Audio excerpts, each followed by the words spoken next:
Oh, there you are. How you doing? Welcome back to Deep and Meaningfuls with Furzy. Thanks for being here. This is episode number 12. Now, there are three things that I love in life, and I'd like to share those three things with you. The minor pentatonic scale, pizza, and a good deep chat. And my next guest is no stranger to all three. His name is McDonald, and he is a Sydney-based guitar hero legend. My word, he knows his way around a fretboard. So if you don't know about Frankie's Pizza, it's a very cool rock and roll venue in the city in Sydney. And Joel with his band, Frankie's world famous house band, are there every Monday, and he'll be slaving away over a hot fretboard. They play covers of all of the best rock and roll, heavy metal songs of all time, and they crush them. The venue's awesome. There's rad pinball machines, beers, pizzas. It's super rock and roll. I love that place. If you've never been, go check it out. It's a lot of fun. When he's not doing that, he's been a pretty busy guy. He's played with Rose Tattoo. He's played with Simon Wright, who was AC/DC's drummer, Gilby Clarke from Guns N' Roses, a ton of other artists. He's a monster on the guitar, and he may look tough, but he's actually a super nice dude. So this podcast it's all about music. It's about guitars, rock and roll. We get into the intricacies of playing guitar and making music and being in bands and all that kind of stuff. So it's a deep dive into that. I hope you dig it. I really enjoyed chatting with him. He's a great guy. So here is McDonald. Well, here we're live. We're going. Yes, it's working. We got there. Yeah. Well, this is usually how as formal as it gets when we start. Right, it's pretty fancy. Yeah. We just, hit record and see what happens. Yeah. That's the way to do it. Mm. Do you prepare any of this stuff, or do you just sort of go in cold? But I have a couple of things that I want to talk about usually. Like I write some stuff down. And then if I'm doing my job well, it just kind of gets there. Yeah. Or you just kind of See how many awkward silences there you are. fumble into the right spots. So do you like stuff too? I remember when I first did a podcast, I was so nervous about that, and I just had so much stuff prepared, and I was sitting there going, "Oh, it's going to be so awkward," and it's going to be awful. The second one I did was with a good friend of mine, and we just got a bit drunk. Yeah, that's the way to do it. He had some tequila, and we had the opposite effect. Well, cheers. We'll do it. Yeah, cheers, man. Cheers. Yeah. What are we drinking? Modus. Northern Beaches. Well, we're brew. seriously representing the Northern Beaches tonight. Yeah, you're in Bilgola. Bilgola, Yeah. but for your proper Northern Beaches. Yeah. Well, I mean, I've only been there for 4 years now. We didn't plan on having to move that far north. We're in Camaray, which was so good was just so central to everything. Yeah. And then before that, I'd sort of grown up in the mean streets of Mossman. That was pretty hardcore. Yeah. And but yeah, man, we ended up sort of just through kind of just like affordability of we had an apartment in Camaray, and then we had a couple of little ones we needed to upsize, so we flogged that. And the only place that we sort of could end up affording was this place in Bilgola, which in hindsight was I'm so happy about it. I love it there. I've become like just a full blown beaches snob. Yeah. I don't want to go anywhere else. Yeah, I know the feeling, man. Yeah, and then when you said, let's do this podcast, I'm like, fuck, where does this guy live? The inner west. It's like, no, man, I'm in Coloroy. Like, woohoo. Yeah, totally. I know the feeling though, dude. Like up here, it's weird. I know people they've never gone over the bridge, and by that they mean the Narrabeen Bridge, let alone the Sydney Harbour Bridge. Yeah, they don't leave the Northern Beaches. Oh yeah. Well, man, if you don't have to, like, I wouldn't either. Yeah. I get up in the morning and after a gig, and I'll just be like totally fried, or if I've got to sort of go to the gym or go to work or whatever, and then as soon as I get in the car and then coming to Newport, like go down that like Cheryl Crescent, which comes down from Bilgola, and then I'll just look at just the sun just like lighting up the ocean in front of me. I think, man, like I'm so lucky. Yeah. It really is a blessing, isn't it? This part of the world is beautiful. And it never grows old to me, as you get older, all those little things you appreciate so much more. And I'm not that old, but I'm sounding pretty old saying that. But yeah, man, I love it here. You know? And then Yeah. with gigs and stuff, they're always a bit sort of further away, but I kind of like that. I like the solitude of getting in the car and like having your moment going to the gig, and then the drive back home, all that sort of stuff. And well, it's good when if you're coming from the city and you've got a gig, it's usually at night and you're driving home at 2 a.m. Yeah. Beautiful. Just cruise straight through. Oh, mate, just all the ghosts of the Wakehurst Parkway are just, helping me through Yes, all the dead bodies. I fell asleep in the car once on the Wakehurst Parkway, only for a moment. Yeah. But it was like, those ads back in the day for micro sleeps. yeah. I had a micro sleep and it scared the shit out of me. Yeah, totally. Yeah, and it was nothing happened. Like I was very, very fortunate, but I just nodded off. And I remember waking up and I was going at 60 k's an hour, and I was looking, going, "What just happened? Where have I been?" Yeah, and it could happen on that stretch as well, because there's no change. It's pretty dark there. There's no sort of stimuli. You just sort of it's just No street lights. Yeah, nothing. Yeah, sometimes few cars if it's late. Yeah, and my wife is always saying to me, and even like my mum, "Hey, you be careful driving home on the Wakehurst." Yes. I'm like, God, What are you talking I love about? it. I really dig it. Yeah. It's kind of different though. Like it's like a country road, but when you're driving on a country road, you're a little bit more mindful, maybe. Yeah. And Yeah, maybe. yeah, mate. You've been doing Frankies for how long now? Oh man, 7 years, coming up 7 years. So Wow. So it opened Because I was trying to think, 300 shows, 300 Mondays. Yeah. Wow. Yeah. All right. Well, that's our like sort of super dorky bass player who sat down and crunched some numbers one night and said, "You know what, guys? It's the 300th show." Perfect. Perfect. Any reason to celebrate? Yeah. So I didn't really kind of go over and with a fine tooth comb, but it would have been around 300 gigs.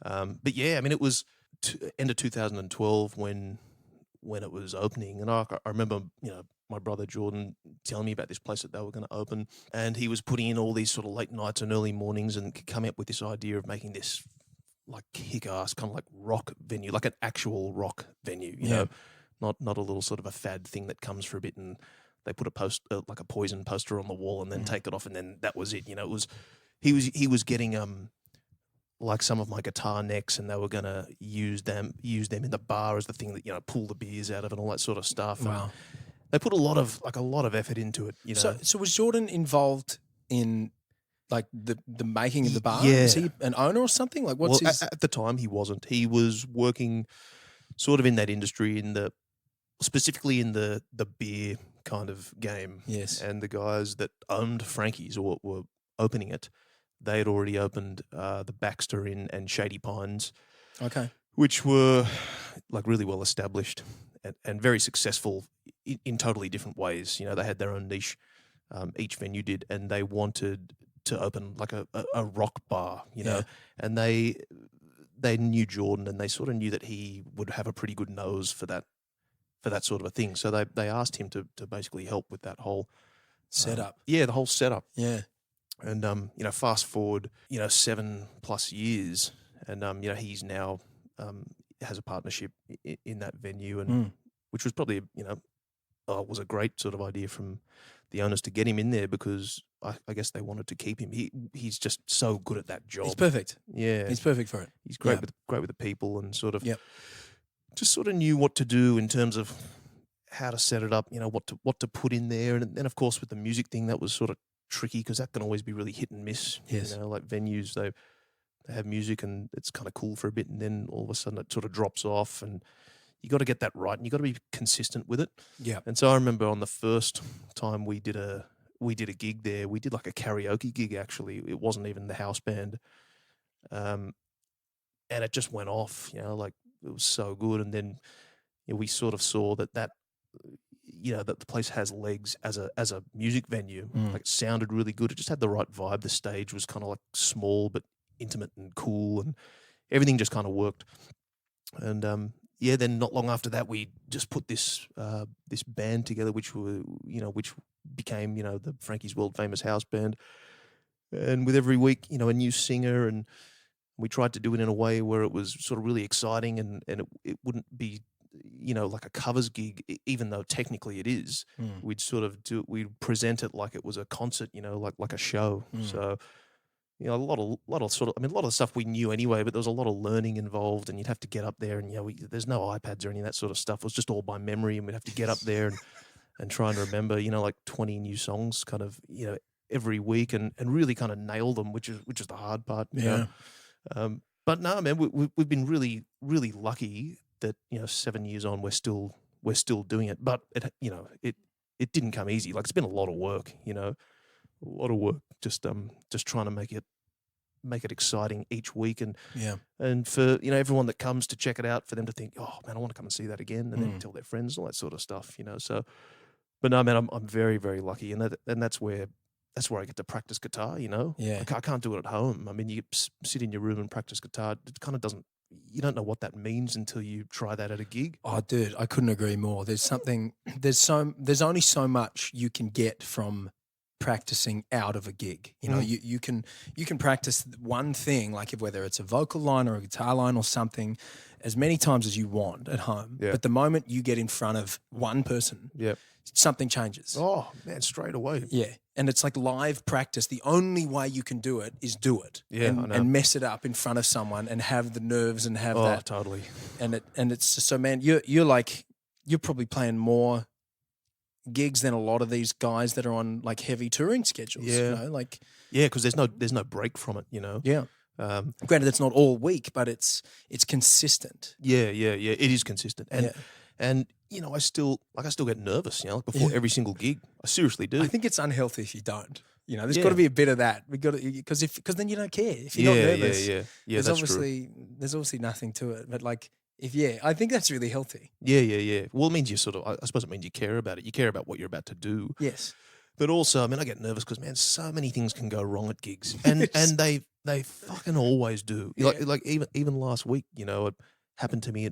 I'll go through these I'll have a good run where nothing will go wrong with gear, and for me, it all sort of boils down to your gear working. And that is like if that's all good, then the rest kind of there's a positive flow on. Yeah. But when something goes wrong, and sure enough, last week I was doing the gig and the first set went fine, and then we started the second set, and then my guitar cuts out, and when that happens, and you look, I feel stressed out just hearing the story. Yeah, and when it cuts out, like in the middle of a song, and then you look down and think, fuck, what is it? You don't know what it is. There's too many. You got these pedals and these stupid patch leads and you don't know. You can't. There's like 17 different things that are connected to things. There's so many different variables. Yeah, so that's really tricky. So I think I just sort of like flicked. I grabbed the jack and kind of mucked around with it, and then the sound came back, and then from then I thought, okay, it's the jack going to the cable. So I just stood there like a fucking Frankenstein for the rest of the gig because I didn't want to move because I didn't want to then like pull it out or mess it up. Yeah. So, and those little things, like, to me, it sounds petty, but that just kind of like fucked the whole gig for me, Absolutely. You're in your head now. Yeah. You're completely in your head. I remember, have you ever heard of the German, I think, no, they're Swedish, a band called Mustache? No. They're quite funny. They're great. They're like hard rock, classic metal kind of thing. Yeah. And they're massive in the UK and in Europe and Scandinavia. And I saw them when I was living in LA. They came and played this show in LA, and I was pumped to see them because I see them on the videos of Hellfest in front of thousands of people, and they're massive. And so they were playing this shithole little bar in LA somewhere. And me and a friend of mine went along, and we were like, there was this little support band, and there were probably, when Mustache started playing, there were probably 25 people there. Wow. And that was fascinating. But anyway, so they've got like guitar techs and all wireless and everything. Their stadium set up for a little pub gig. Yep. And the singer's guitar cuts out at some point. Yep. And he's got his guitar tech running around like crazy. Yeah. He didn't give a fuck. Yeah. And he was, you could just tell that he's done it so many times. Yeah. He genuinely was like, I managed to have a chat with him after the gig, and he was saying, I said, oh, that really sucked. And he goes, I don't care. Because it's not my job. He's got someone who's allocated to that. He's at that point where it's like he doesn't have to think about any of his gear. Yeah. Well, I mean, I know that feeling as well when you're part of shows where there's a crew that look after the technicalities, and especially when you've got a guitar tech. I mean, that's happened to me as well, and it's right because it's someone else's job. And man, when you roll up to a gig and there's someone there that's looking after your gear for you, it's beautiful. Oh, it's unbelievable. Yeah. And then you finish the gig, and my sort of I automatically go to start packing up gear. Yeah. It's just you know, I got to roll up leads or pick up a head, and if someone else is doing it, you're like, oh my God, it's just, what am I in some sort of fantasy land? Yes. But yeah, you know, with gear and stuff, you know, I've seen that too happen to massive bands. Like last time Kiss were here, you know, they opened with Detroit Rock City, and when they go into that little guitar, that little harmonized breakdown thing, it's just the guitar, and the fucking guitar cuts out. Oh God. You know, so if it can happen to them, I think, all right, so it happens to everyone. Absolutely. You know, and I saw the same thing happen to Steve Vai at the Enmore about 10 years or so ago, and these are guys that have, man, like there's no expense spared. You know, they are so prepped it's not funny. You know, and it happens to everyone. Yeah. So again, it's just one of those things where, when it happens to me now, like it sucks, but I think, man, it's character building. It is. It doesn't get to me as much as it used to. I would have had a heart attack if that stuff happened to me, you know, when I was sort of first starting to play live. Yeah. It'd just almost be too much, but I can't handle Well, because this. there's so much on your mind, and you're so worried about your performance, and then that's gone. Like you can't play. So so it's just everything's turned to shit, you know? Yeah. Well, there's something too with those really big bands, and I wonder if they get, I think there's a sweet spot where you play a lot and you tour a lot, and you just know your gear backwards. And then you get beyond that and you have someone take care of all of it for you. And then if something goes wrong, it's almost like you're too comfortable, and what do? You kind of hope your guy can fix it. Yeah. Like I remember seeing, I think it was a Megadeth live performance, and I'm sure a lot of these bands are doing it these days, but they don't have any pedals or anything on stage. They don't do any changing of their sound. So there must be a guy on there pushing the buttons to change the guitar effects on the side of stage, right? Like they go from clean to a lead tone to a rhythm tone, and there's no pedals. No, that's right. Yeah. I mean, man, I actually kind of don't know that much about technical stuff. Like I'm pretty old school, and everyone's getting into, you know, like fractals. And all that. I don't know. Something about it just kind of doesn't appeal to me at all. I just like the idea of there being like an amp with tubes in it and a speaker that pushes out air towards me. Well, there's a feeling that there's a literal feel. Well, I think the best way to describe what you're talking about to someone who doesn't play guitar, it's like listening to music in your car or on your radio compared to listening to that exact same song at a concert. Yeah. You know, the sheer volume, the weight of the volume, and the air that is moving out of the speakers, and that you feel it. It's different. There's a reason. Like you've heard this song 1,000 times, but you go and see it live. One, because it's great to see them perform, but the way it feels vibrationally is different. Yeah. And the response you get from your guitar is different when you have that kind of analog. Yeah. I reckon though. I mean, look, people are getting into it, and there's got to be a reason. It must. I don't know. Maybe it's cutting out a lot of the risk of things that can go wrong. Well, I think it's that. I think it's also the ability to just so many more options. Yeah, like, and it's so convenient. Yeah, that's what it is. And they don't have to do this thing where they got to lug shit around. No, like that's pretty nice. Yeah. Yeah, just to have a little pedal, it's in a little foam bag and a guitar, you're good to go. You know? So I'd love to actually see what it's about. I just haven't. So I really sort of can't comment on it because I'm coming from, it's pretty one-sided. I don't have the education. Yeah, I'll have to check it out because I know a lot of players that are doing that now. But then again, I also sort of think, to take the risk away, look at guys like or bands like AC/DC and that, where they just plug direct into an amp. Yeah. And his lead tone is purely turning his volume from 8 to 10. Yeah. That's it. Yeah. I mean, that would be something that I would like to kind of work towards. I mean, that's so exposing, you got, that's really kind of tricky to play that way. All right. If you're for rhythm, it's all right. But if you got to do leads and stuff like that, it's hard to play solos when, without some sort of a boost or something. Yeah, well, like an overdrive where you get a bit more sort of like sustain, and it's. I think that was what was so beautiful about Angus. That's what got me into rock music was AC/DC and listening to Malcolm and Angus, and the fact that his tone is so clean. Yeah, it's so clean. Yeah, and his accuracy of his lead playing. Yeah. It's like you could take off all the gain completely, which there isn't much, and you'd still hear everything he's doing. Yeah, it's so which I think is why it was such I guess it was also why his playing was as melodic as it was. You know, it's like they're almost singable solos because there's only so much you can do. That's right. You got to be, you got to really kind of choose. When it's that sort of hard, and you really got to wrestle with the notes. You know, it's really hard to do, and you've got to choose your phrasing and your melody and stuff, and you can't really sort of play as fast because it's harder to do. You've got to. So you end up coming with spot on. Yeah, well, you come out with something a little bit kind of more musical, I think. Yeah, and maybe that's just. I mean, whether that came from his gear or whether he liked that and so he chose that gear, who knows? But it's real hard when you actually dial in like a genuine Malcolm Young or Angus Young tone. You go, wow, it's actually you really got to smash your guitar. You really belt it. Yeah. Oh man, it's all in the hands. That's right. You got to hit it so hard with the right hand. And Yeah. Speaking of that, it was definitely AC/DC that got me into rock music. I remember I have an older sister, and so of course I liked the music she listened to because when you're 12. Yeah. So she was listening to that? No. She was listening to the Backstreet Boys. Cool. She was listening to Human Nature, Spice Girls. So that's what it's about. I unashamedly know every song on those first two Spice Girls albums.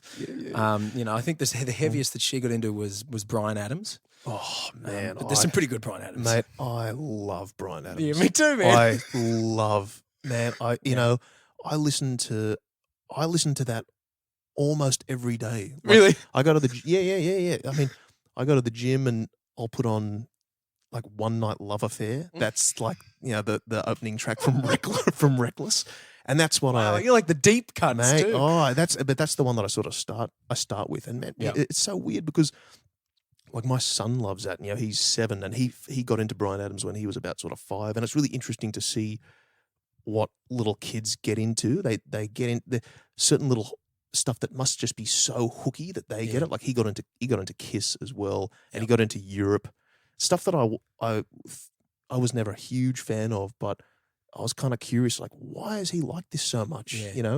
And then he really got into Bryan Adams, like to the point where it's great songs, man. Oh, really good songwriting, man. And even his voice, his voice, and you don't realize how. His range. He's still a monster, dude. Oh, I was learning an acoustic version of "Can't Stop This Thing We Started." Oh, I love that song. Yeah, it's a great song, isn't it? I love that song. No one does a shuffle like Bryan Adams. Yeah. And I was trying to find an arrangement for it, and I was thinking, because I love the song so much, I was thinking, man, I don't know if I'm going to be able to do it. Yeah. And I found this video of him. It's someone's filming it on their phone in a stadium, and it's just him and his guitar acoustic, and he's just belting it. And man, it's in a lower key, but he still wails. Dude. He's crushing that song, and I don't know how old he is now, but it sounds so good. Yeah. Such a consistent singer, Oh man, he's so good, and he's a guitar player as well. Yeah. He's that guitar player, Keith Scott. He's one of these guys where all throughout the songs there's these little guitar lines. And every line is memorable, and they're so tasteful. Yes, and it's all right to go do a guitar solo, but he will sort of pepper these songs with lines, these melodies throughout. Bryan will sing a bit, then he'll play a line, and they're all memorable, and they're just so good. Yep. They are seriously like a class act, the two of them together. Yep. Do you remember that? I can't remember the name of the album now, but I think it was the one with the like orangey red cover and was there a star on it or something? Anyway. Not 18 Till I Die. Yes, that was the one that was one my sister was into. Oh, right, okay. So that actually now I just realised it was Bryan Adams that got me into rock music. He was my gateway drug to AC/DC. Yeah. But it was that song, I wanna be your lipstick. Oh, yeah. When you're looking, whatever that one. I remember that song so much. Such cheesy lyrics, but it was all Mutt Lange who produced that stuff, wasn't it? Yeah, it was. Yeah. The really kind of like the big stuff. That Waking Up the Neighbors album. Yeah. The one that has, of course, Can't Stop This Thing We Started. Yep. Oh man, I love that stuff. And do you know that song at the end, Don't Drop That Bomb on Me? Have you heard that one? It's got this really like massive sort of outro guitar solo. That's a real kind of a deep cut. So I'm I'm going to check out that album. Yeah, I'll do it when I'm at the gym now. I'll try and channel you when I'm doing biceps. I'll get into Bryan Adams. I've got to have something to strive for, Yeah. So what I was going to ask was, what do you? Oh, that's right. I was going to tell the story about when I was 14. I was on a family holiday And so so the heaviest thing I'd heard was Bryan Adams and the Beatles from my parents. Yeah. And some guys that were older than me gave me my first Jack and Coke, which I'd never had, and put on Back in Black, the album. And I remember sitting there in there, like we were at a hotel, and I'd been hanging out with these dudes because, it was like, just trying to make some friends. Yeah. And I think they were probably 2-3 years older than me. And we were sitting there in this hotel drinking alcohol, listening to AC/DC. Yeah.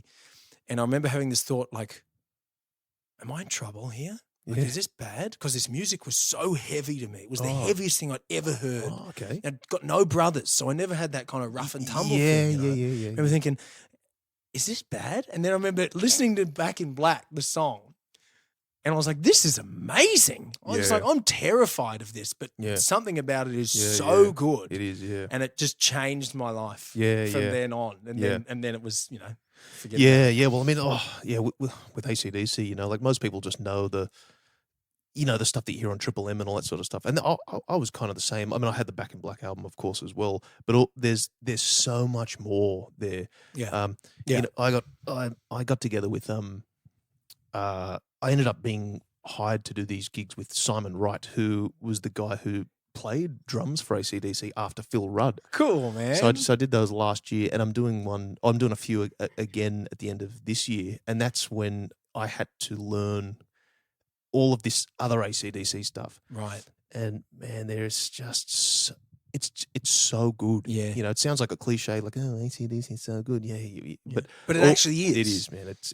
It's so good. And I'll never forget, the first time I met him, I had to meet him in a rehearsal room to basically rehearse for the gig, which was the following day. So we all arrived in Melbourne and went to this little kind of dodgy rehearsal room, and we just sort of set up. I'd met him before. Sorry, I'd met him in LA, like socially, and then by complete coincidence, we ended up being booked on this run of shows together, and we just got in there and plugged in. We all sort of spoke for a little bit, cracked a few jokes, and then he's got the drumsticks, and then 3, 2, and then we sort of launched in, and man, the power of playing those songs with a guy who actually played them, who was driving the bus in terms of he was the drummer, and he had to deliver that to tens of thousands of people, night after night, and he still got that when he plays, and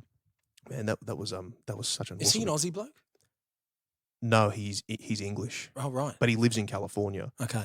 And then he's what a cool gig, man. Yeah. Oh well, that's great. Oh well, Matt. He also played for Dio and UFOs. Yes. Oh, he did too. Yeah. Oh, I mean, for you though, to play with him, that's a fucking rad gig. Oh, it was so good. So you're Angus. Yeah. Are there two guitarists? Yeah. And do you trade off solos, or you just No. Angus? I was playing the role. I was doing Angus. Did you wear material. the outfit? Oh, mate, I didn't. No, it wouldn't have looked right. But we did another gig where it was half Dio and half Judas Priest. So because he was playing, he was the drummer for Dio, and then we had the singer Ripper Owens who he sung for Judas Priest after Rob Halford. He did. Yeah. So that was I'm sure you know this, but the movie Rockstar that's we were talking about the other day. Yeah, that was based on that. That's right. Yeah. That's right. Yeah. So I did all these shows with those guys last year, and then when they all wrapped, I said, oh, would you guys, be interested in doing a gig at Frankie's? We'll just roll up one Saturday night and do this gig. We'll just wait for the week. We'll give it a week. We'll announce it with only a week's kind of run up, and we'll do half, what you do, Simon, which was all of Dio's stuff, and we'll do half of Judas Priest, which is the stuff that Ripper was doing. And we did that, and man, I reckon it was like one of the best gigs I've ever done. It was just, really? Well, because again, it was in that, that confined kind of environment, and the people that turned up they were so diehard. Yes. And when you see those guys who, it's weird, you see these guys that have done these massive gigs that they have had the best gigs, and then when they then come down to my level, to play in these clubs, and mate, they do the same thing, right? They don't dial it down. They just they treat it the same as if they're playing to 40,000 people or whatever, and they're just it's so cool to see that. Yeah. Standing right next to it, like, fuck, okay, this is how they do it, you know? Like there's, that it's just like, it's 100%, you know, every time. Yeah. There's something special about that. I think that you kind of must bring that. Yeah. I remember seeing, you know the band Airborne? Yeah, those Aussie blokes? Oh, I saw, and they're huge now. Like, yeah. I saw them at Manly Fish Shows years ago. Oh, yeah. And, you know, Manly Fish Shows was a pretty grotty little venue. Yeah. And I went with a friend and there weren't that many people there, and it was kind of like, there was just no vibe in the room. Yeah. And they started and they just went fucking ape shit. Yeah, man. yeah, yeah. They just That's went, what they do. Yeah. And they were, you know, you always hear artists and musicians talking about how it's, you know, you feed off the audience. Yeah. And that's all good and well if the audience is pumped. Yeah. But if the audience isn't pumped, what are you going to do about it? Yep. But those guys were able to, they brought the audience up to their level. Right. Yep. Yeah. Yep. Which is amazing, which is a real skill. You know, Yep. you can sometimes, you know, we've all done gigs where you're doing everything you can and you just can't get them pumped. That's right. But yeah. but those guys, man, on that night, it was just like everyone was like, "Fuck it, let's go. Yeah, let's join them. These guys are crazy. Let's go." Yeah, and I remember the first time I saw them as well at the Annandale. Yes. And I think that was like 2006 or something. So it was before well before they'd sort of blown up. Yeah. And yeah, man, I just couldn't believe what I was watching. Yeah. They were just going, mate. Just mental. They were just totally just going Burko. You know, from start to finish, they never stopped. Yes. And I don't know how their livers haven't exploded. Oh, those boys, mate, and their necks. Yes. You know. Yes, they go hard. Those dudes, They do. man. Yeah, I mean, yeah, they're pretty bogan, but you know, you got to love them. They really, they might.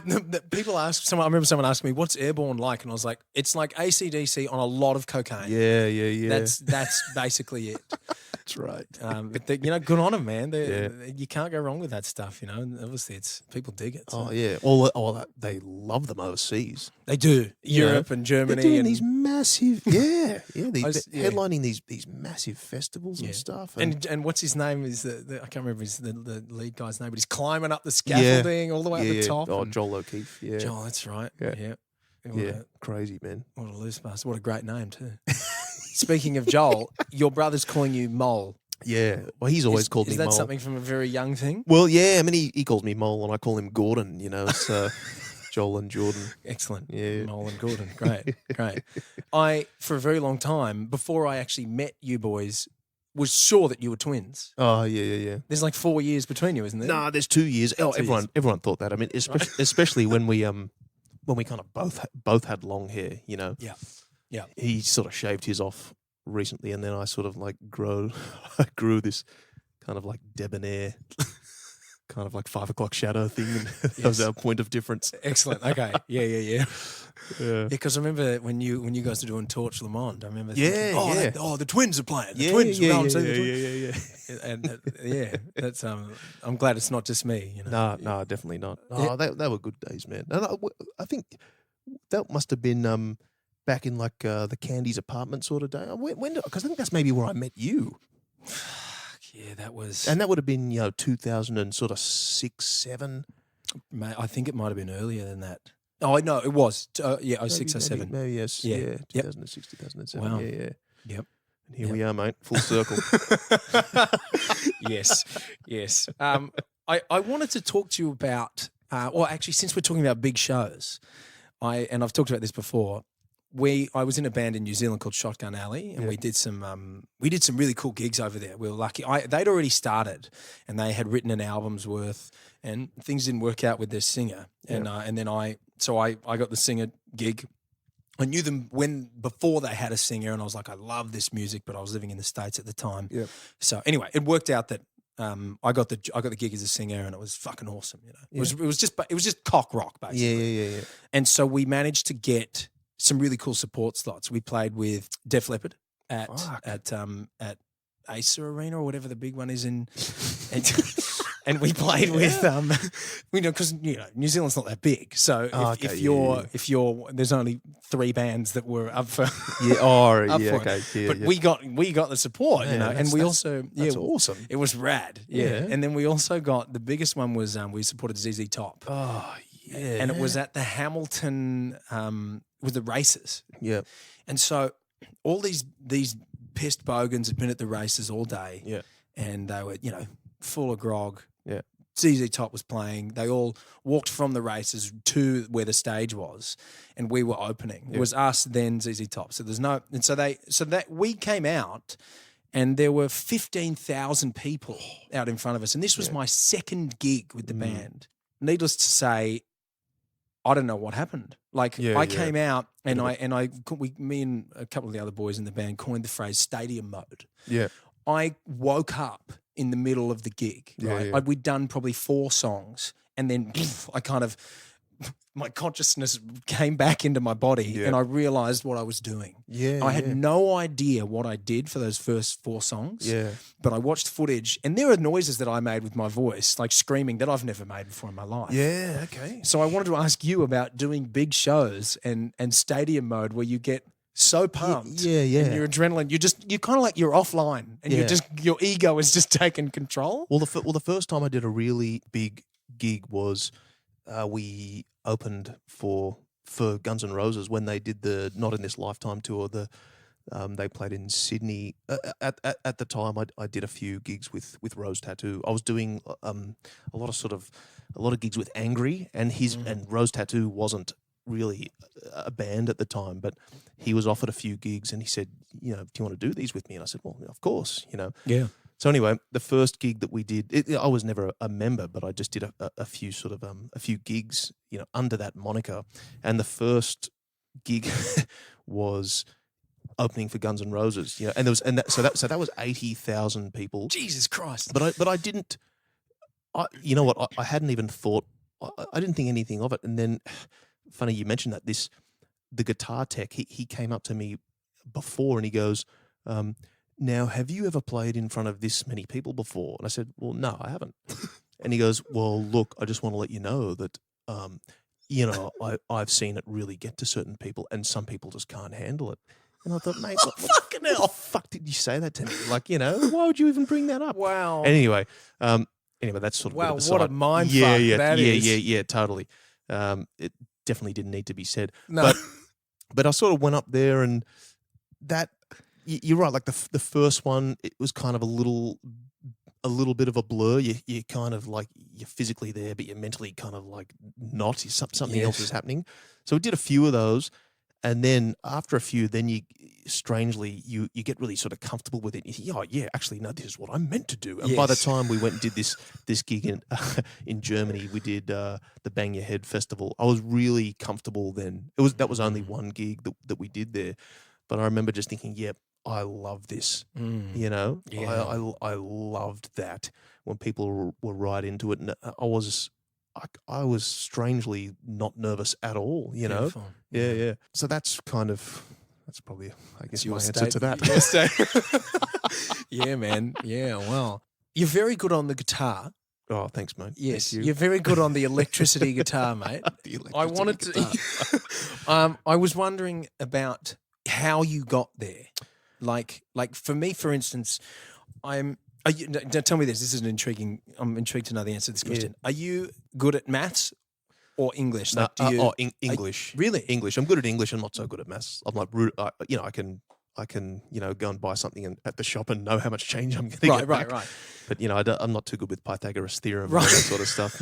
Well, unless you're an architect, there's no fucking need to be anyway. Yeah. But I guess the reason that I ask is when I wanted to become a lead guitar player, which I still haven't achieved, well, mainly because I've stopped trying, there was always an element of maths involved in the learning of the scales that I'm just really bad at. I can spell any word in the world, but when it comes to that I used to think that too. And I remember I had a teacher, this is going back ages. We're talking like 20 years. And I asked him that. I thought there's a mathematical element, especially to scales. Yeah. You need to know like stuff, and you're looking at this fretboard, and where does my finger go, and how does that, Where's where the does fifth, and all that sort of stuff. And over time, I just sort of realized it's actually not as important as you think. Yeah, there's a lot of players out there. The ones that are really, really insanely like educated and good and know so much about theory, you can tell there's those sort of players that don't actually really move me that much. And then there's other players who you can tell are totally self-taught. Yes. Guys like Eddie Van Halen, obviously, or Angus probably, and Dimebag Darrell. Yes, he just picks it up, and you can, and guys like George Lynch from Dokken. I don't know if you know him. Yeah.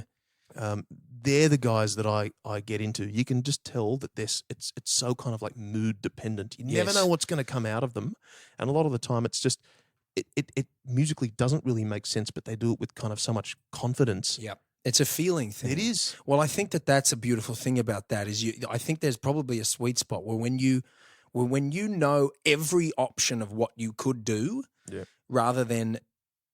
Like, I wonder then maybe if it can become stale. Because I agree with what you're saying. I think there are some guys who are so technically savvy. Like for instance, there's a reason why there are so many session guys who you watch them play someone else's stuff and it's incredible. Yeah. But like, where are the songs that they've written? Because they're not inspired in that way. Yeah. And I think that there's that element of mystery perhaps that needs to come from, what happens when I put my hand in this shape? Definitely, play this one. No, that's a weird sound. That's exactly right. Like it's, I'd almost have to be sort of holding a guitar to show this to you. But like little things like not actually following the scale. You can come up with some sort of pattern on one string and do the exact same pattern. Like you're doing the same pattern down those strings. You're not actually following a scale. Like Dimebag would do that a lot. Yes. And it would have this kind of weird this outside of the box kind of sound. Yes. That would take your ears out for a bit. And that's what's interesting. I agree. You know what I mean? I think Dave Grohl's a similar guy. Like, I remember, and I only really figured that out when I was learning to play some of his songs. Yeah.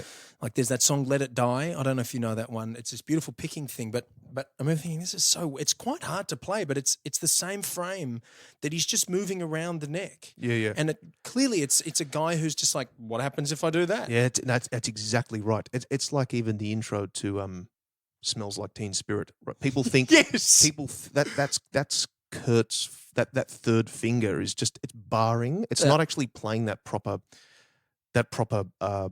F major chord. No. He's hot, and so he just decides, all right, that's the position, that's the fingering that I want, and that's what I'm going to commit to at different spots. He's not actually changing the chord. He's not actually doing different sort of Oh man, it's a tricky thing to explain. Oh, I know exactly what you mean though, because he's more exploring rather than using music by numbers. He's going. I think what has happened is that he's gone, I wonder what happens if I do that, and then he's done it. He's gone, oh, that's pleasantly surprising. Yeah. And that's why we like it, because we're like, oh, I would never. That's not what I was expecting. Yeah, if you were someone who knew theory and sort of knew about guitar chords, and you would never come up with that. No, it'd probably drive you mad. Yeah, well, you would come up with something that was just really kind of. It just wouldn't sound cool. It would sound correct. Yes, which is kind of dull sometimes. Yeah, totally. Yeah. That's I always prefer musicians who where there's a sort of limit to what they know technically. I prefer self-taught musicians, to be honest. Yes, just listening to what they come up with, because they're going to come up with something that is not by the book. You know. Yeah, it's like when you ever written a song or written an idea or something where you are just hearing it in your mind and you're not planning anything. You just hear the riff or you hear the melody or whatever it is, and then you just kind of it just kind of comes out of you really quickly, and it's almost as if like you don't have a whole lot to do with it. Yeah. And other times you'll labour away over something for weeks and weeks trying to get the right mix of it, and you just like, I just can't finish this. I can't find the chorus or whatever it is. But other times it's just like you're channeling the music, and it's just straight through you. It's the same with like with practicing stuff. Like I never, when I was sort of younger, I would say, all right, now I've got to pick up the guitar and put some time into it. I've got to put in an hour. I've got to put in 2 hours or whatever because I haven't done that today. I never do that now, and I never say I'm going to work on this. I'm going to try and I'm going to try and sort of, nail this lick and put the metronome on and start it slow and then build it up so I'm playing faster and faster. I just don't operate that way anymore. I won't even pick up the guitar unless I feel like this true urge to pick it up. Yes. Yes. So a lot of the time, like a week will go by and I won't pick up a guitar at all. And then I'll come home one night and something will happen. I'll just be like, oh, fuck, I've just got to go into the room. I've just got to. Yeah. I've got to hear this thing on the guitar. I've got to play something now. Yeah. And I get inspired playing along to, like if I hear something new or riffing over some sort of new song that I didn't know existed and trying out lead stuff over that and trying to come and just totally going from the heart, not trying to, nail a specific technical lick, Yep. So how much of that boring metronome, speed stuff did you do as a young bloke? I did do quite a bit of it for a while, probably for a few years, only because at that time that whole world kind of interested me, funnily enough, like technical guitar. I got into that stuff.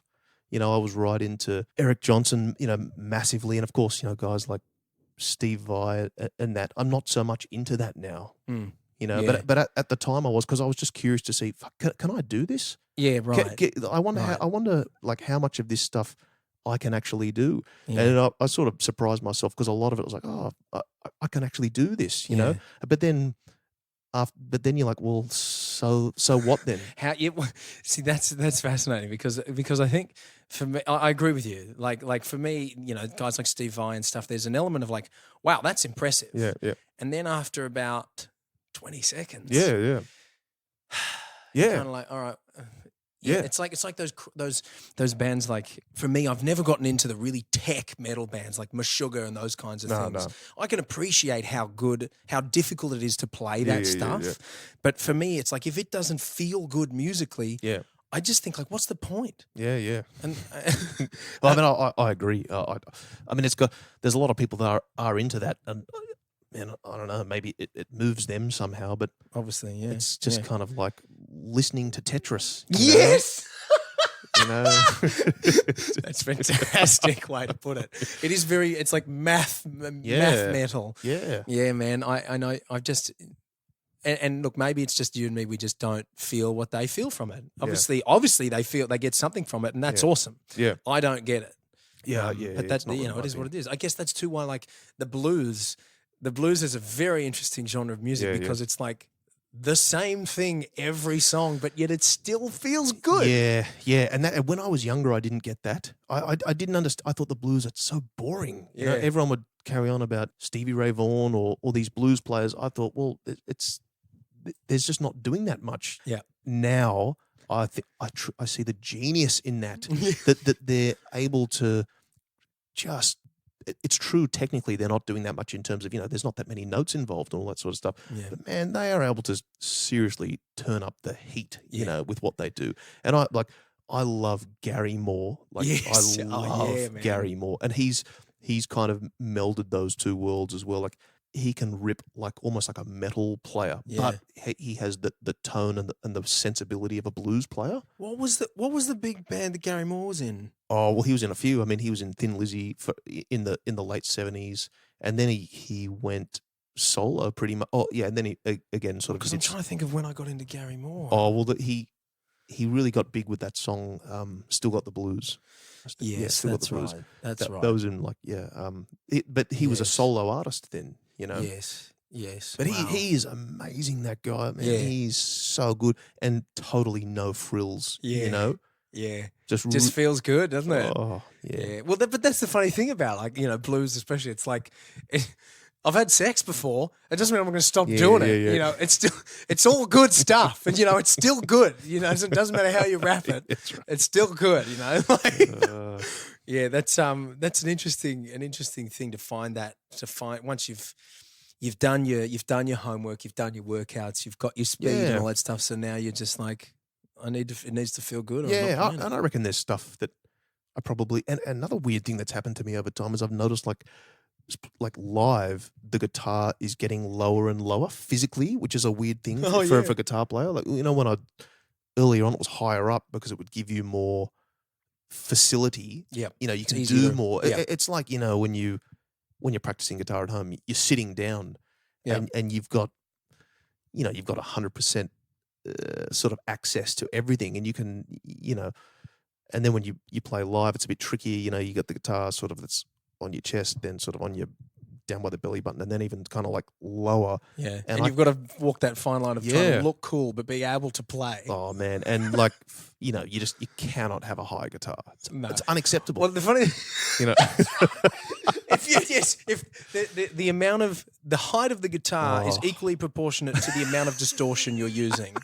Like if it's clean, okay, fine. If it's completely clean, you're a jazz guy. You almost must have your guitar high. Yeah. But if you're rocking, it must get lower. It's got to go lower. It's got to go low. Yeah. Although there's some like real like super tech awesome guitar players that have their guitar really high, but it's like, well, you're a fucking nerd. You can do it. Yeah, You're killing it, man. It's weird. I look at the way like different players. Tom Morello has his guitar's really high, real high, man. And that's, I don't know. Maybe he's sort of going for a bit of a, I don't know, like a nerd rock sort of a vibe. He's never really abided totally by the rules. No. And like, I'm not having a go, man. Seriously, like, fuck, man. Yeah. How good is the stuff that he has been a part of in his life? You know. So, dude. but I mean, that's just it's a great example. It's just an observation. It's a perfect example of an exemption from the rule. Like he shouldn't. One of the hardest rocking bands, guitarists, you know, Rage and Audio Slave, and he has his guitar up around his armpits. Yeah, and then you've got on the flip side, Nuno Betancourt, you know, from Extreme, who's very technical, and his guitar's really low. It's almost it's the same thing with Flea playing bass that low. Like I don't know how you can do that, like technique wise, trying to do those techniques that Nuno and Flea do on their guitars. Yeah. With it that low, it's almost like playing slap bass with. It's just beyond me. It's fascinating. Yeah, I don't know, man. Everyone's different. They've come up with some sort of a way, but for me, I've got it at a. It's definitely at a length where I have to sacrifice some of my technical capacity, you know. But I'm totally happy to do that because when it's lower, it tends to be, I don't know, it's you play rhythm a bit better because it's lower. You end up sort of attacking the guitar just that fraction behind the beat, so it's not that kind of like that rushing, nerdy, jumpy kind of thing. Yeah, cool. Exactly. It's not rushed. Cool. Exactly. Yeah. But anyway, we'll see. It's always kind of chopping and changing a bit for me, but that's where I'm at with it at the moment, and I like it that way. You know, for now anyway. Yeah, man. Yeah. Well, it looks rad. You know, it's always cool to have. Gotta look good. Have a low guitar, like There's the pop punk guys, like the Blink-182 guys. They would have it super low. Yeah, that's too low. But there's you into Doug Aldrich. Yeah, he's got a. He's another guy who can do it, and his is low. He's real low. That's his right hand. He has a sort of a picking thing with his right hand. Yeah, it's the same positioning as say like Zakk Wylde is like that too. Yes, Zakk, and again they have Les Pauls, and they sort of the way they position it on the body. It's you know, the neck is kind of pretty vertical. It's sticking up. Yeah. And the way their right hand sort of hits the strings, it's hard without being able to sort of see this, but it suits his playing. Yeah. You know, he's able to play that stuff with the guitar low. Yes. Well, I think he's probably a pretty lanky guy, so he's got quite long limbs too. Yeah, so yeah. He's isn't he like the ultimate like classic guitar hero with his long blonde hair and his open vest and the 6-pack and the Les Paul and then oh man, like the leather flares. Fuck, man, so good. He's amazing. So good. I love seeing that stuff. And for me, like seriously, like the visual is so important to me as well. Especially if you're playing in Whitesnake, dude. Yeah, man, that was. I remember when I got that DVD, the Whitesnake one. I think it was in like 2005. Oh yeah, Evil or Divine. Oh no, so that's it's Live in the Still of the Night. That's the one. How good is that? It's killer. It's just, mate, that is so good. I did a couple of you remember Marco Mendoza was on that one. Yeah, he would come to Frankie's a bit when he was playing with the Dead Daisies. Oh, cool. And he got up and he did Cold Sweat with us, and he did Crying in the Rain. Wow, man. Yeah, so we did nice. those. And that was great. But yeah, that DVD. Oh man, and that was when That was when David Coverdale had pretty much kind of like just revamped Whitesnake. Yeah, and it was huge. Oh, Whitesnake was so beefy. yeah. It was. I reckon Coverdale kind of taught me how to sing a lot. You know, Yeah, when he was one of the ones with those, adding that hard rock vocal, but with some bluesy runs in there. Like that's he's cool, man. He's so good. Yeah, And man, they're still going. They're just kicking ass now. Yes. Work their ass off. they do. You look man. at these guys. I mean, they just fucking work. And they're in he's got to be 70. He'd be probably in his late 60s. Yeah. He's His face is looking more and more like a wallet every time I see him, but he still wails. man, he's so good. He's so good. Yeah. And the work, man, you got to think like, fuck, they just work their ass off. They do. You know, They're just endless touring. They love it. Well, I mean, who knows what their touring schedule's like, but they're always somewhere. we don't realize, living in Australia, that those bands over there, they, man, they've got such a massive market. Like they can play all the time. Yeah. There's that many countries that know them, that they were exposed to, and they can play, mate, they could play every night of the week if they wanted to, It's a fascinating. You're totally right, because it's a fascinating thing when we've both been in bands, and you. It's hard to Yeah. keep a band together, an original band. It's a dynamic that is. It's like a sexless relationship with people, guys you get so close with, and it's tough. It's hard work, and so yet, hard. and you think about you get 2, maybe 3 albums in, like Whitesnake and bands like that. They've done friggin' 15 albums. Yeah, but they were sort of part of that whole world, that old world record company world where, they could keep recording albums, put out the old way through a record company where people, would buy it and all that's a that good sort of point. stuff. Yeah. And it would be promoted. It It'd would be be promoted. out, and people would know about it. It'd be Yeah. promoted. And before you know it, over the course of all those years and, MTV and all that stuff, they've got so many songs that people know and love. Yeah. And well, that's a massive part of, why they keep doing it. People love hearing that stuff. Yeah. So what are they going to do? Stay at home, or they can go out and do it, make tons of money. And Yeah. I mean, I'd be doing it too. Absolutely. I've had this funny theory about bands like Whitesnake, for instance, because I love that musical brand. Yeah. And I've always wondered, what would be so cool if a band, because for instance, so when you supported Guns N' Roses, was that the one that just Axl was the only original member No, on? no, that was the one in 2017. No, it was that was the proper thing. Yeah, the like reunion Duff thing. / Cool. Yeah. Well, the fact that the one where Axl was the singer and everyone else was new, people still turned out for that. Yeah. And I was thinking, imagine if Whitesnake, if Coverdale did a thing, right, where he goes, okay, he's the only original member anyway, pretty much. Yeah, that's right. I think maybe the drummer, is it Tommy? Anyway. Tommy Aldrich. Yeah. Yeah. Well, I mean, well, Coverdale is Whitesnake. There's been heaps of different sort of incarnations of that band. Yes. So it's Coverdale. But what if Coverdale came out and made a statement that's it's his son, or it's someone that he's found that sings in a manner that he sings and writes songs in a manner that Whitesnake writes, and the band keeps going, but he retires, but it's still Whitesnake. Yeah, but it's that's right. Well, that rumor has been going around with Kiss. Really? That's what I've been hearing. That would be that's what would be rad. That's what I keep hearing. That's what they're gonna do. If Gene and Paul and Ace and those guys, they gave it their blessing, I think that would be a very cool thing. Yeah, I reckon. I mean, of course, there's going to be people that'll be up in arms, and Sure.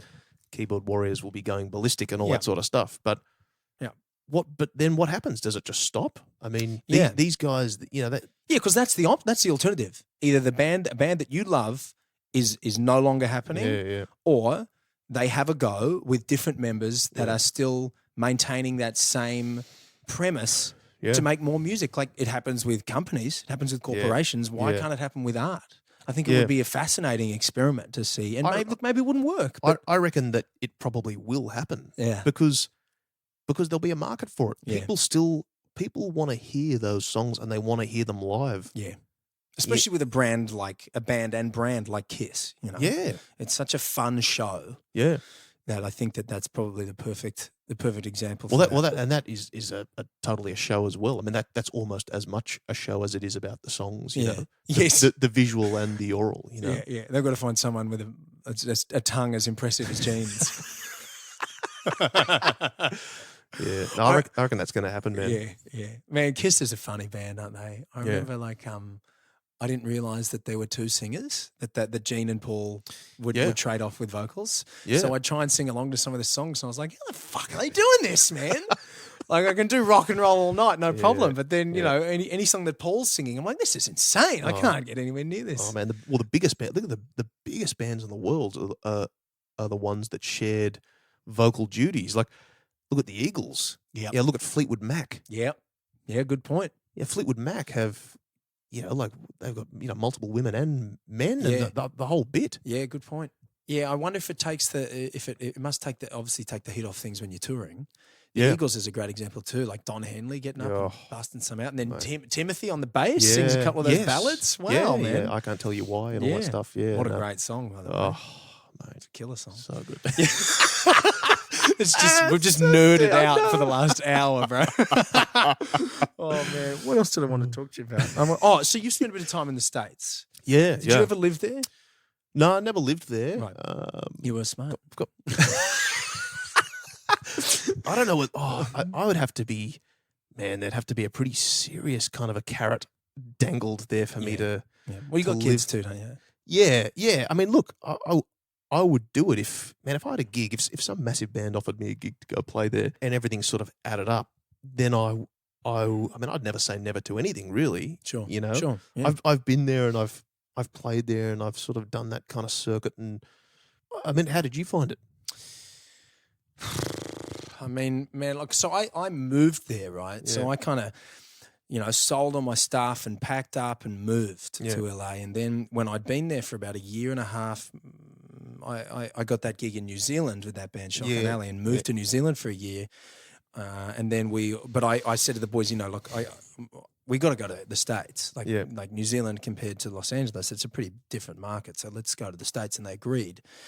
And then it didn't end up working out with the band, but so I just know I was there for almost 10 years, maybe a bit more. And I just noticed that town is a very weird town. Oh, yeah. Like living there, oh my God, socially, it's odd. It's desperate. Nobody grew up there. Yeah, that's so right. everyone's full of shit. Totally full of shit. Yeah, so people, and you can get away with it. Yeah. Like if for instance, I start, even in this podcast, if I'm telling you something that's not true, around it, we live in the similar area. Eventually, someone's going to go, "That's bullshit." Fuzi's talking shit. Yeah. Whereas over there, no one knows you. Yeah. And people are coming, going all the time, and everyone's hustling to try and get something. So there's, it's a weird thing. Yeah. And look, it's exciting. Yeah. But it just really wore me down by after 10 years of it, and not being able to rely on people. You know, having things, opportunities like musical opportunities or acting opportunities come up, and me being like, great, let's I'll get your details, cool, let's talk, and then you follow up and you just don't hear from people. Yeah. Because it's just kind of everyone's constantly playing the field with everything. Yeah. But that was living there. Yeah. And I've always thought that, you know, visiting would be far more enjoyable. Because, so how long have you spent there? And you've been there playing gigs, right? You've had something to do while you were there. I was lucky that I had gigs lined up for me when I was there. We did I did a run of shows in Australia with Gilby Clarke, who was he played with Guns N' Roses. That's right, yeah. So he did that Rockstar show too, didn't he? He did. Yeah. So anyway, we did all these shows in Australia with him, and we hit it off. You know, he's he was a great guy. And I said at the end of it, I said, "Oh yeah, man, I'm thinking of, you know, going to LA next year and just sussing it all out and all that sort of thing." And he's like, "Yeah, cool. I'll hook some stuff up for you." And so I was really lucky that I went there. And he actually did? He actually did. Well, see, that's brilliant. Because that's unheard of. People say that shit all the time. Well, I had legitimately kind of put in, you know, a lot of work. Yes. To make these gigs that I did with him, you know, really good. Yes. You know, and he's not from, he lives in LA, but he's not from there. Yes. He's from Ohio. It's different, you know. And yeah, man, he totally followed through, and he set up these gigs for me and did all these jams there, and met a lot of people who are just totally pounding the circuit there, who do good gigs. Yeah. But again, man, you know, they're hustling. I remember my first gig there was at the Viper Room. and had a couple of songs that I was doing, and I walked up in there and had to chuck my gear in this little back room, and there's all these musos there, kind of like fumbling around, going over their stuff, making sure they're ready to get on, and because it's a real strategic kind of it's a jam, quote unquote, but it's very prepped, it's organized, Okay. And so I get in there, and there's this chick there going up, like playing sax next to me, and she's going over some stuff, and I was going to be playing with her that night. I'd never met her. I didn't know who she was, and she's just there in the dunnies, like going over some sax lines. Then we play, and then after I realize, she's the sax player for Rod Stewart, Oh, Jesus. So I mean, when they don't have those big gigs, they're out there fucking hustling it so hard, doing jams, not at the like, Viper for fucking free. Yeah. And then the night after that, I did. Then I did some gigs at like the Whiskey, where they've got this ultimate jam night there, and then this place called Lucky Strike, Yep. which is like a once a Bowling month place, yeah. And they got a lot of all the guys that live there, all the big dogs, Nuno, Richie Kotzen, all of them, they all do those shows. Yeah. So I got a bit of an insight into that. But man, if you don't actually have a gig, then I keep thinking, man, fuck, man, what do these guys do? How do they make money? It's a great question. I wonder that same thing. One of the things that I found fascinating when I first got to LA was I was like, when I remember thinking, it's going to be really hard to get a gig here doing anything because the quality of musicians is going to be really high. Yeah. But it turned out that wasn't the case. Yep. It turned out that it was still just as hard to get a gig as I thought it would be, probably harder, but not because the quality was really good, because the quality is really bad. Yeah, okay. Because there are so many people that go there and they look great. Yeah, they look yeah, amazing. yeah. They look so rock and roll. Yeah. But when it comes to delivering the product, more often than not, it was just junk. They were all, they were all look and they couldn't follow through. Oh man, it's style over substance. Yeah, absolutely it was. And Yeah. that was so common. There were so many times when I saw that. And the problem became getting noticed amongst all the shit. Like, why should someone take a chance on you when there's all these other people that want you to take a chance on them and they're rubbish? Yeah, that's true. So it was, and it was just a very interesting world when I realized that there were all these people that had moved there to make it without having done much of the work. I think people just want to make it, but just in any way. Like, it's not like not like they have this specific thing to offer. Yes. It's just like people there just want to be famous. Yeah, man. And that whole culture is, you walk around and there's fucking paparazzi and stuff, and they'll all be like, hoarding outside some restaurant. I'll walk past. I'm like, what's going on here? Like, oh, Kelly Osbourne's in there. She's been in there for 3 hours. Yeah. She's eating. And it's like, who gives a fuck? Yeah, she's having a meal. Yeah. Don't you understand? And so they that whole culture, Yeah. And people think, oh, that's cool. Like, to me, that's so uncool. Yeah. You know? Yeah, it's a very weird town. Yeah. It's a very weird town. And yeah, for me and Laura, my wife, we got to the point where we kind of just became hermits, We would just stay in the apartment all the time because we couldn't deal with the bullshit. I wonder whether you could actually make legitimate friends over there. Honestly, man, we've got a few people that we really love, but it's not many. Yeah. And that was after a long time of living there. Because a lot of people moved. Like, we moved, we left. Yeah. It's not like people go there or grew up there and stay there. Like, people that you would make great friends with, they leave because it's fucking hard work. People are like, this is, that exact thing. It's socially desperate. So it's a weird place. Yeah. I'd love to go back there if, under with the circumstances being different, me, having some sort of mad offer, Yeah. Yeah. But to the idea of kind of just like going there to sort of like prod around and network and all that sort of thing, mate, I just don't have time for that. Yeah, dude. Well, the other thing is that there's a scene like talking about rock music. There's a scene there, but it's not a genuine scene of fans. It's people who they're fans of, like, they want to see Nuno Betancourt and they want to see Richie Kotzen. That's who they're there for. They're not like, I want to see a really cool up and coming band. Like, if you're in, I don't know, Seattle or something, that's probably a better place to be for music than LA is or even Sydney, because there are people who work during the week and then they want to listen to some music, they want to drink a few beers, they want to eat some pizza and watch some music, you know. Whereas in LA, people aren't doing that. No one has a real job in LA. Yeah. So they're all kind of like, they've all got this agenda there. Yeah. So it's like, it's not an organic rock scene. Yeah, and it's just weird. It's just not, It is seriously weird. Yeah. So were you happy when you came back? Really, really was, man. Yeah, it was. Where did you live? Like, where were you staying there? We lived first when I was there on my own, I lived like right in the middle of Hollywood. Yeah. Amongst the shit, and then like downtown or no, in like East Hollywood, okay. like on Santa Monica and Vine. Oh yeah. Much, where we lived. Yeah. And there was, you know, all kinds of crazy antics going on outside, and totally.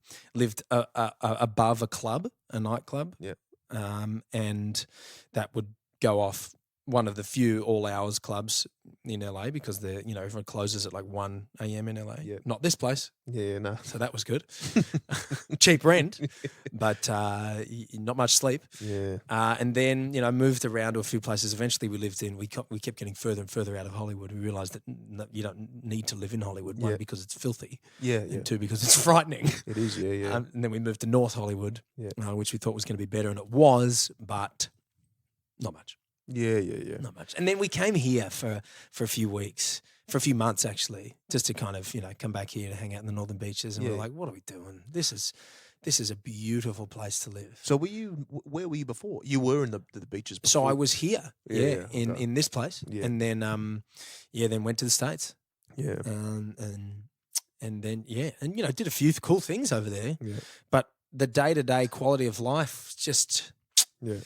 Yeah, it just stopped being fun. Yeah, and after coming here, we were like, this is a really enjoyable place. It is. It's beautiful. Yeah, people are kind to each other. Yeah, they're normal. Yeah.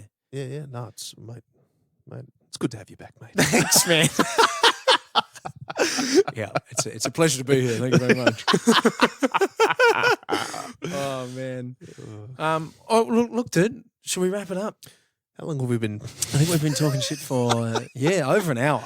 Wow. Yeah, we've been going. This can be episode 1. We can do many more. Like I'll get in the car and drive home and think, "Fuck, I had so many more things to say." Yes. Oh, that's right. I was actually going to say that the thing that I think is so fantastic about Frankies is that it is everything that a couple of places in LA are trying to be, but it's actually doing it better. Yeah. Like there's a place called, and I'm sure you've been there, there's a place called the Rainbow. Of course. Which is iconic rock and roll venue. Yeah, totally. But there's not, the music scene's not very good there. Well, no, it's just got a, they don't have live. No, they have like acoustic stuff upstairs. Yeah. But they have great pizza, they've got all this memorabilia on the walls. Yeah. Lemmy was glued to one of the seats at the bar outside before he passed. Oh, yeah. We'd always see him and he'd just sit there. Man, I was there one time and he was playing this pokey machine. And he would just get endless, I don't know what he was drinking. They're all just Jack and Cokes. Yeah, I think, I was there for 2-3 hours in time. He didn't get up to take a piss. Yeah. He was just going to town. Yeah. That's right. It's always been that way with him there. Yeah. And so that place is really cool. Yeah. The pizza's cool. The memorabilia's cool. And then there's the Viper Room, which is like the venue. But the Viper's just a dirty rock venue. Yeah, it is. The sound's not great. No. The stage is small. Yeah, that's right. Very famous. Yeah. But it's kind of like Hollywood as a whole. The idea of it is much better than the reality. It's fun, but it's just a dirty rock and roll. That's right. Venue. Yeah. And the bands that play there are pretty cool. But then when I came to Frankie's, I was like, wow, this is actually it's actually doing it. And you guys are really topping it off, man. Like to actually have all that music played every week. Yeah. And you guys play the shit out of it, man. It's I can see why people really dig it. Yeah, I tell you, a bit of an eye opener. This weird sort of moment for me was, talking about all these venues overseas and how they compare to Frankies and all that sort of stuff. Skid Row did a gig here last year and at Frankie's, right? Cool. So you got this fucking massive band doing this little shitty club gig.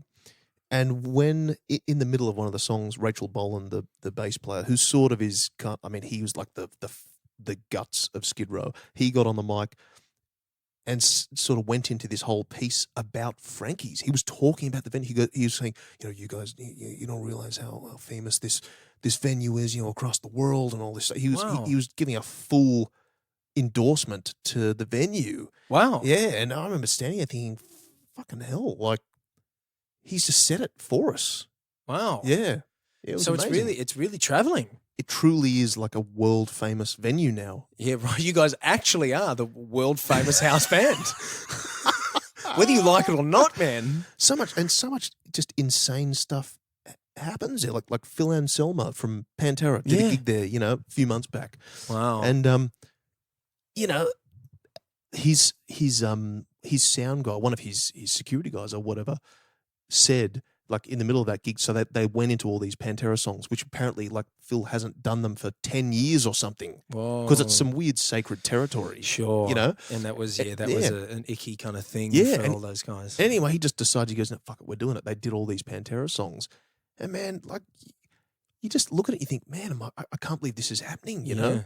And then, Todd Rundgren did a gig that his 70th. He did a surprise gig there. He chose to do it. He didn't even get paid.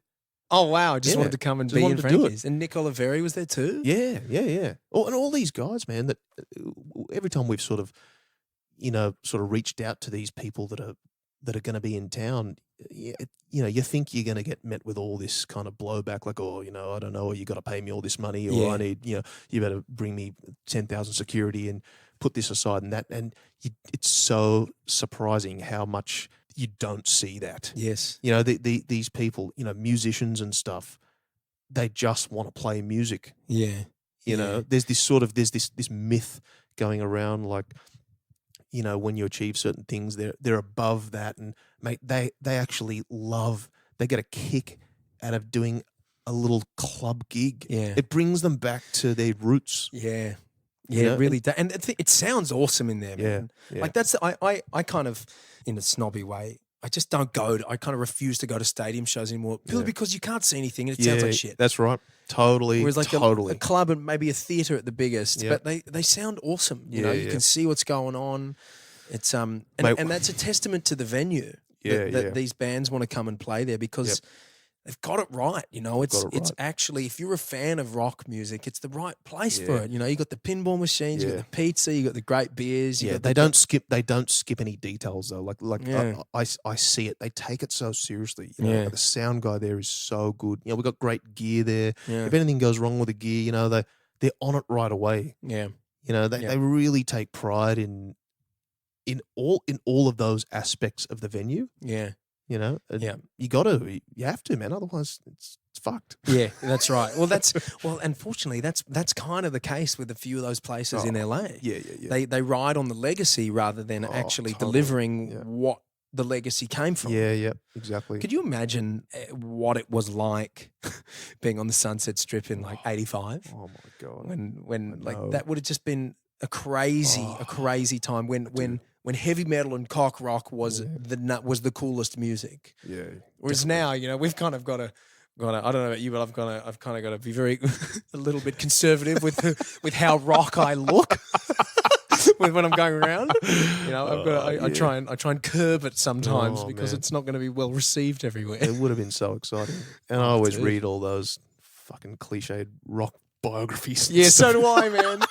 Yeah, I read The Dirt. I watched that document. What was I saying? The movie of it. And, I read Glenn Hughes' one. Did you read that? Oh no, it was interesting. He had Glenn Hughes. For anyone who doesn't know, was in Deep Purple with Coverdale, course, and he had a really, really bad cocaine problem. Yeah. Of course. And he was pretty honest with it. I read Dave Mustaine's one. Yeah, I read that too. Yeah. I've read a few. Man, I read Stephen Pearcy's one as well, like from Rat. Oh, wow. And even all of those ones. I can't get enough of those, of just hearing about what it was like. It just seemed like we're so far removed from what it was like. Yeah.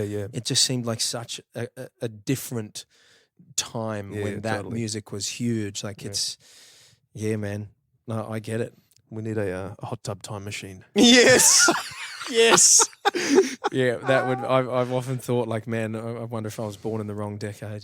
I always think that. Yeah, I always think that. Yeah. Man, how good would it have been, just to be born, sort of. Yeah, born 20 years earlier. 20 years earlier. Yeah. It'd be experience all that stuff firsthand, you know. Yeah, man. Well, the problem is I would have had to. I would have been like a Nazi because I'm going bald. So you can't shave your head in the 80s. No. You're good to go, mate. Your hair's not going anywhere. There's no Rob Halford was the only one, but he didn't seem to care. Yeah, wearing his leather. And, there was one other thing. Oh, have you got any tattoos? No. No, me either. I don't. Your brother's covered in them, but yeah, he is, man. I just can't think. Tell me why you haven't got any. I just can't think of any one thing that I would want to commit to my body for the rest of my life. Like it's a real sort of a simple thing. It's like fuck. I mean, I don't know and this is going to sound really conservative and so sort of dorky. Very Northern Beaches of you. Well, I just I can't believe that so many people are just so sort of nonchalant about the whole idea of tattoos. I'm totally with you, man. I'm totally with you. And in the rock world, you and I are like very rare. Yeah. It's very rare to see someone who doesn't have any tattoos. Yeah, but I mean, tattoos. I mean, they're just mate. They're everywhere, and I kind of they're actually not cool to me. To me, like I think of tattoos, and I just think of dopey NRL players and stuff like that. You know? I remember when they never used to be on sports players. Yeah. And now, and I remember when I started seeing like footy players with the big sleeve of tats and stuff. I was like, whoa, yeah. They're just everywhere. Yeah, but I think people go get them like they go to a trip to bloody General Pants to buy a new outfit. That's how blasé they are about it. Yeah. You know? So I kind of like being different. Yes. I like being no, fuck, it's my body, man. Like I'm not going to do that. Yeah. You know, I'm with you. Yeah. Also, I'm a pussy. Like I can't commit to that. Yeah. I know. Apparently, they were coming out with some ink that lasts for like a year. Oh, okay. Like there's a 6-month version, a 3-month version, and a 12-month version. Yeah. I'd consider that. Yeah. Because then if your body just absorbs it after that amount of time, it's like, oh yeah, I didn't like that anyway. How have they not come up with something that can get rid of them properly? You know. Yeah, a friend of mine he got one removed and he said it was just brutal. Yeah. Then you have to have like 8 sessions. It's a laser thing that burns you and it gets worse every time. My brother did it too. He had to get some removed and, he has a pretty big sort of pain. Like he's not the kind of guy to whinge about stuff. Right. He's got a high pain tolerance. Yeah, totally. Yeah. He said it was just like he passed out in one of the sessions. Oh wow! It was a full. And he had to do a few of them. And was that the one on his nuts? Oh, yeah. The one on his Jap's eye. Yeah. He that'll do it. Yeah. He ended up having to get sort of endone to get through it and all this stuff. God. And yeah. So. Okay. Yeah. All right. Well. If we didn't need any more convincing. Yeah. That's right. I'm going to stay tattoo free for the time being. Yeah. Fucking hell, man. Yeah. All right, mate. Let's It's time for another beer, eh? Let's wrap it up. Yes. All right, brother. Thanks very much, man. Yeah, man. Awesome. Good to talk to you. Cheers, mate. Right, see you, mate. All right. Good on you, Jolly. What a dude. Yeah, so Frankie's world famous house band. People dig it. Go check them out. I've been a few times and even got up and had a sing with them, and it's super fun. They really know what they're doing up there. It's nice to hear some of those songs that we won't really get the chance to hear live anymore because a lot of those bands aren't really around anymore. It's nice to hear them done really, really well. I dare say as good as, if not better than, some of the original bands playing them live. They're just, the caliber of their musicianship is top quality. So it's really worth seeing it. I'm pleased to know that Joel's a fellow Bryan Adams fan. I guess I feel like for some reason, because my sister was into Bryan Adams, that I probably shouldn't have been into Bryan Adams, but I am. And now that Joel's into Bryan Adams, I've got nothing to worry about. I also kind of confessed on the podcast that I'm into the Spice Girls, so I don't know why I'm worried about Bryan Adams. Jolie's played some pretty cool shows, some really cool shows. I knew he'd played with some good artists, but it was, just chatting with him and learning about his adventures. He's had a great career, and he's got a great career ahead of him too. He's talking about his practicing schedule. He's clearly put the time in to become Shreddy Krueger that he is now. And he very dedicated guitarist. I love his term for that really technical metal, listening to Tetris. That's brilliant. I will be using that in the future, Joel. So I might actually be stealing that phrase, mate. Well done. And also, he's a fellow Whitesnake fan. I mean, of course, he's a Whitesnake fan, but I feel like Whitesnake's one of those bands that everybody likes, but nobody really wants to admit that they like, which is a shame because, I mean, they could be the best band of all time. I don't know. Maybe that's the truth. Maybe that is a scientific fact. I don't know. Jolie and I were talking about being born in the wrong era. Whitesnake knew that era was so good that they even named an album 1987. You can't get away with that these days. No one's naming their albums 2019. They knew. So on that note, I'm going to go and listen to the entire 1987 album from start to finish and pretend that I'm on the Sunset Strip and it's going to be great. Thanks for tuning in. Love you.